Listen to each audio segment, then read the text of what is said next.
back. I expect you must all be exhausted. Ere you take your rest, however, I would beg a moment of your time. Thanks to Arenvold's selfless efforts, we may now be confident that we understand the function of the towers. But many questions remain regarding the reason for the summonings, and what lurks behind the looming edifice in Garlemald.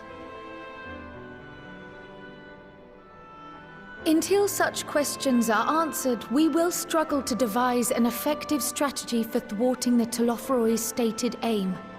Nothing less than the destruction of this star. And so, given the gravity of the situation, I move that we petition the aid of Sharlayan.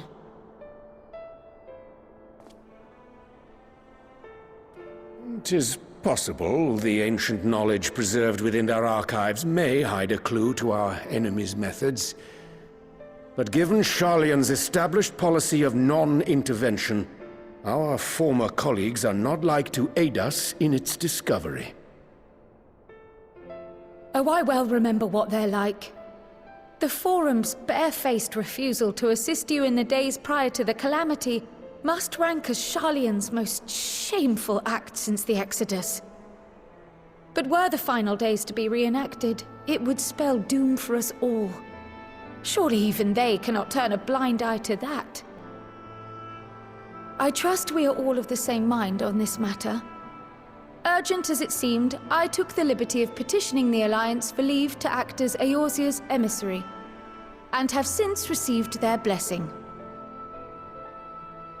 I presume your role as a student of Baldessian will carry some weight with the Forum? One can but hope. If truth be told, our organization has been a shadow of its former self ever since the disappearance of the Isle of Val. But the name does still retain some degree of prestige. I only pray it will be enough. If there are no objections, I shall depart for Sharlayan at once. But before I do, I should also mention the other matter to which I would devote some time during my stay. After hearing what transpired in the first, I began to question the true nature of Hydaelyn's blessing. A topic I have discussed at some length with Y'shtola. We were wondering, when was the last time Hydaelyn spoke to you directly?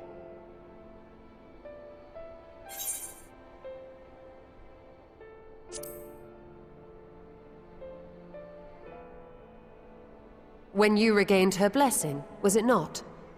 But never since. Not in all your time in the First, when you faced the Unsundered, the very heart of Zodiark. History shows us that Hydaelyn is able to awaken the echo in her chosen, convey her will directly, and grant the blessing of light. To our knowledge, however, she has not sought to intervene in man's affairs for some considerable time. Might not the explanation for that lie with her choice of champion? Mayhap she is content to trust in her judgment. Mayhap she is. But following my initial discussion with Kryl, I made inquiries of my own. And as far as I am able to tell, Hydaelyn has not made her will known to anyone. During my time in the First, the Oracle of Light spoke to me through Reen. But that was not the will of Hydaelyn. It was Minfilia herself. Indeed. And while she and Hydaelyn were inextricably linked, Minfilia yet acted of her own volition. A messenger, yes, but one who spoke with her own voice. I wonder, could Hydaelyn's silence suggest the presence of some disruptive force, perhaps? Some obstacle to communication? While I share Urianger's high opinion of your conduct, I see no reason why she would deny you her guidance altogether. Then again, who am I to say? The fact is, we simply don't know. But if the explanation is to be found anywhere, I can think of worse places to look than the archives of Sharlayan, and their research on the ethereal sea in particular.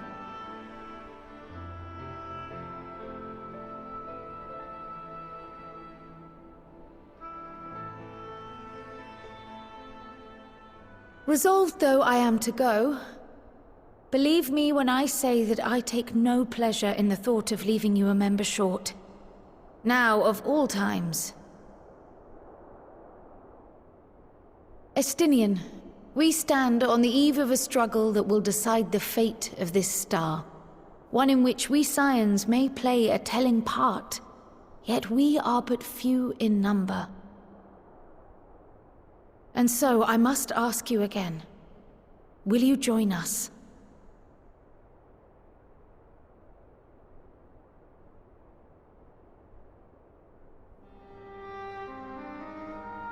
You see the world the way you want it to be.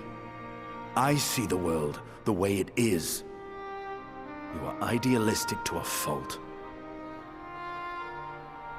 But I know you would never turn your back on those in need.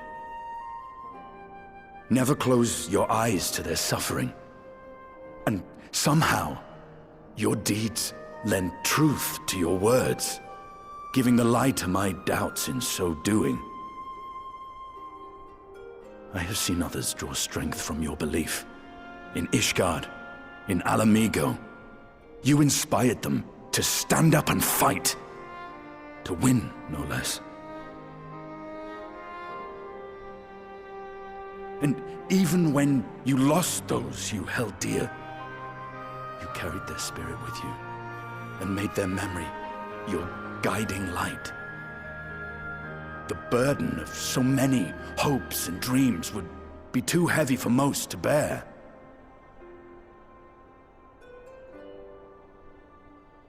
But you bear it willingly, as you have shown me. Some dreams are too important to let go. If you have need of my strength, it's yours. After all you've done, how could I refuse?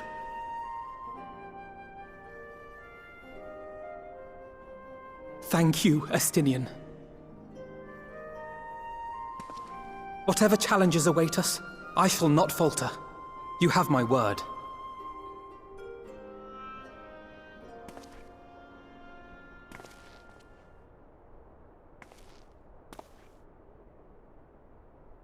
And now, I may bid you farewell. Safe in the knowledge that all is as it should be. In this little corner of the world, at least.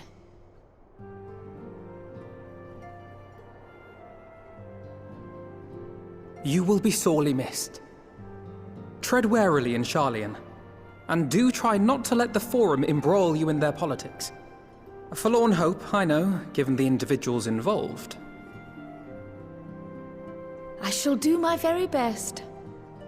Farewell.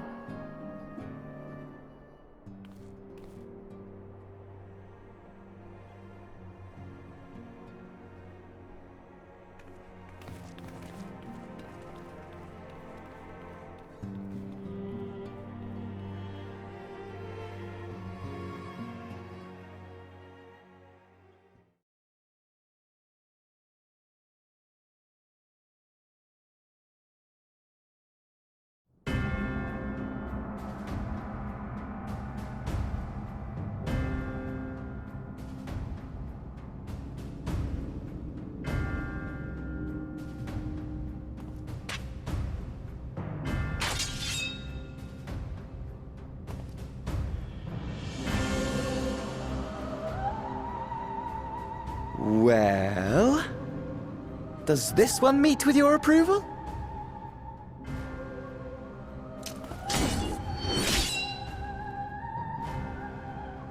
Apparently not. Or could it be that you're still upset about the dragons? You are unwise to remind me of so costly a failure.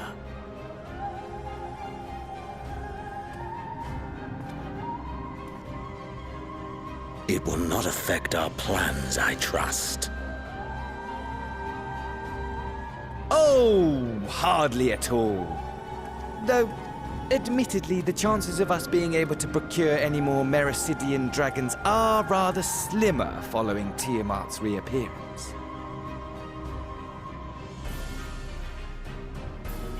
Oh, but the seeds have been sown, my lord! We have only to wait for them to quicken! Speaking of preparations, is it safe to assume that you will be ready to control you-know-what? The hour draws nigh. This nation, forged for Ascian ends, will finally prove its worth. A mighty empire, now no more than an instrument of this star's destruction. What a pleasure it will be to put it to use. Which brings me back to our earlier topic. My lord, while I appreciate that it is not an easy decision, it really is past time you chose your weapon. There is one that I have been meaning to test.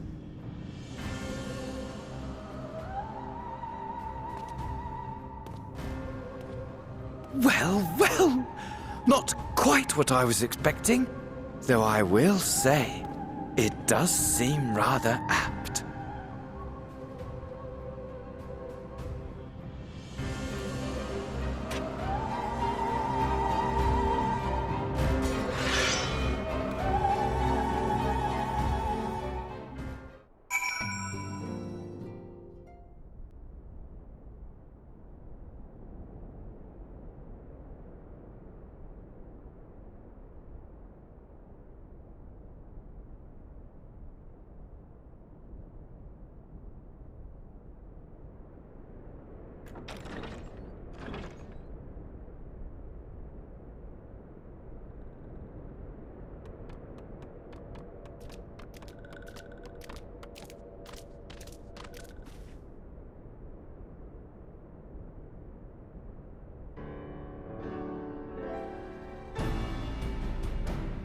Esteemed guests, you honor us with your presence.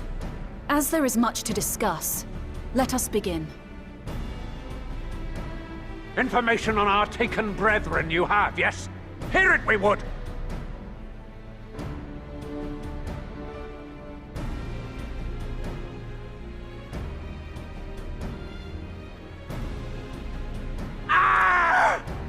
Beyond forgiveness these featherless ones are! With rivers of blood shall they pay! Freed our people must be! We too would see your kin liberated. But ere we attempt their rescue, we must first find a means to negate the risk of tempering.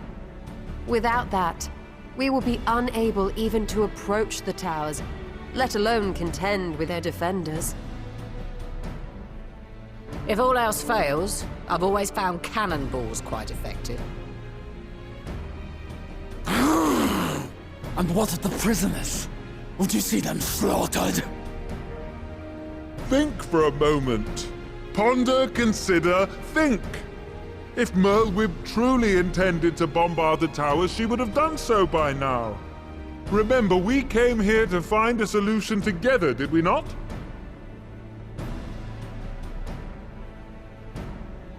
Y'Stola spoke of defenders.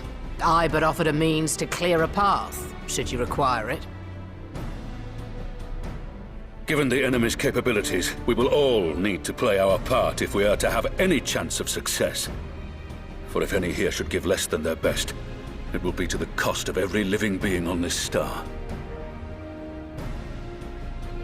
A paragon, the Empire, our very gods. How can we hope to prevail against such odds? That our foe is formidable, none would deny. But our strengths are many and varied. In this chamber, I see masters of strategy, masters of magic, masters of the land, the air, and the sea. And together, there is nothing in creation we cannot overcome.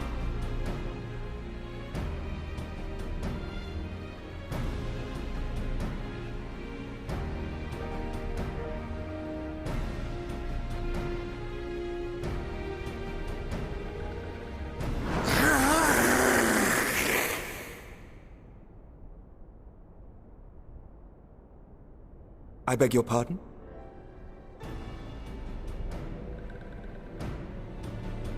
What is it, Shorewalker? Do not express your passion thus. A little quickie without gills, perhaps? Suffice it to say, I am proud to be counted amongst Eorzea's finest.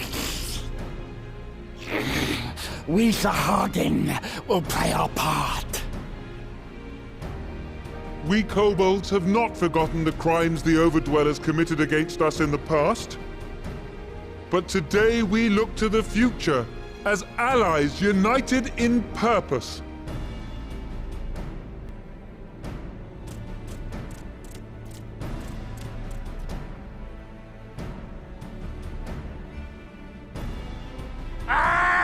Make mock of the Ixal, the Paragon does!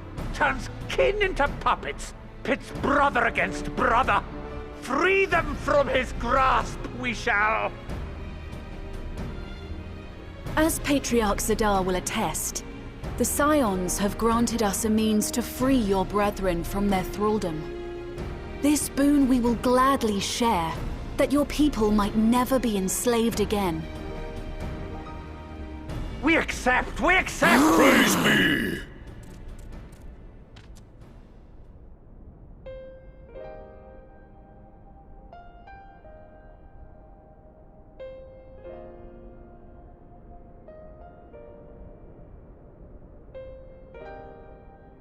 It's taken a while, but I do believe we might be one step closer to a world without primals.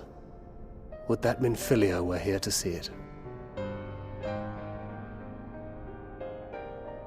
We still have a long way to go, and we're going to need a lot more Porksies. But we're moving in the right direction.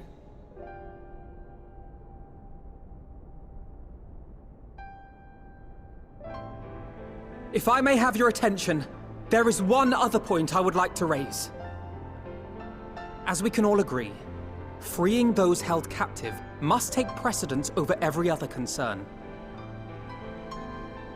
But experience has taught us that none save those with the capacity to resist tempering can hope to enter the towers unscathed.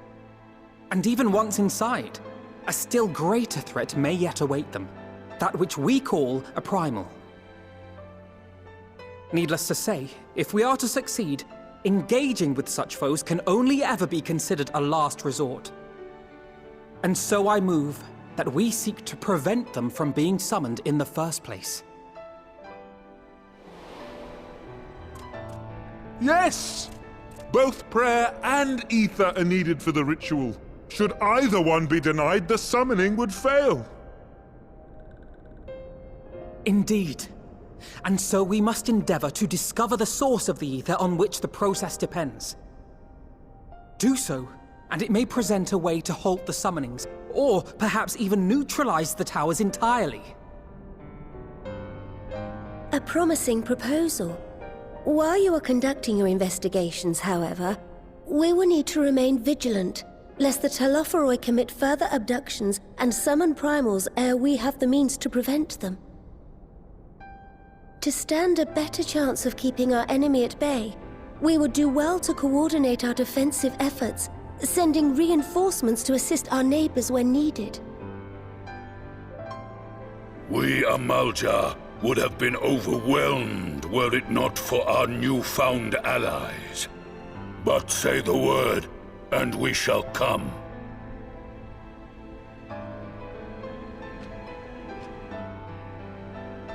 I see we are all in accord. But what are we to call this proud fellowship of ours? I submit that the honor of naming it should go to the Scion whose brave efforts have done so much to unite Eorzea. What say you, my friend?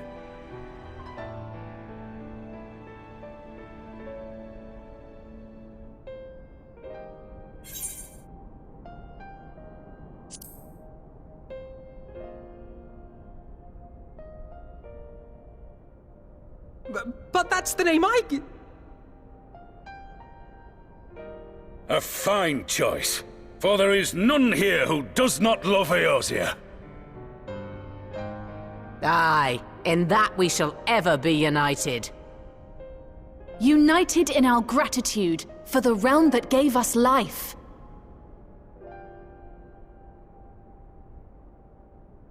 Then let it be recorded that on this day, the Grand Company of Eorzea was born.